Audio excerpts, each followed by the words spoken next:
ब्राह्मण ग्रंथ सिर्फ पूजा पाठ की किताबें या प्राचीन भारत की छिपी हुई हिस्ट्री बुक्स? तो सवाल यही है, क्या पूजा पाठ की किताबें हमें इतिहास बता सकती हैं? चलिए पता लगाते हैं। तो सबसे पहले ये ब्राह्मण ग्रंथ हैं क्या? असल में ये वेदों के बाद लिखे गए गाइड हैं। मतलब वेद हैं मंत्र और ब्राह्मण ग्रंथ हैं उन मंत्रों का यूजर मैनुअल। इनका मेन काम था पुरोहितों को गाइड करना ताकि यज्ञ जैसे बड़े अनुष्ठान एकदम सही हों। और मजे की बात यह है कि हर वेद का अपना एक ब्राह्मण ग्रंथ है। तो क्या ये सिर्फ पूजा पाठ के बारे में है? नहीं, यहीं से असली कहानी शुरू होती है। पहला सुराग मिलता है राजनीति में।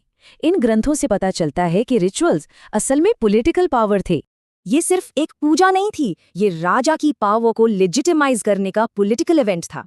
अश्वमेध यज्ञ को ही देख लीजिए, ये तो साम्राज्य बढ़ाने का एक सीधा पॉलिटिकल ब्लूप्रिंट था। इन यज्ञों के डिस्क्रिप्शंस में कुरु, पांचाल, विदेह जैसे कई प्राचीन राज्यों का जिक्र मिलता है। मतलब ये ग्रंथ हमें ट्राइबल सोसाइटीज से ऑर्गेनाइज्ड किंगडम्स तक के सफर की कहानी बताते हैं। अब राजनीति से आगे बढ़ते हैं और देखते हैं कि उस समय की डेली लाइफ कैसी थी। ये ग्रंथ 4 वर्णों का जिक्र करते हैं, जो हमें उस समय की सोशल स्ट्रक्चर की एक झलक देते हैं। जैसे शतपथ ब्राह्मण में पत्नी को अर्धांगिनी कहा गया है। इससे उनका सम्मानित पर सीमित रोल पता चलता है। इन ग्रंथों से ये भी साफ है कि शादी और परिवार सोसाइटी के सेंटर में थे। चलिए अब बात करते हैं उस समय की इकोनॉमी की, जिसकी नींव खेती और पशुपालन पर टिकी थी। और उस समय असली दौलत क्या थी?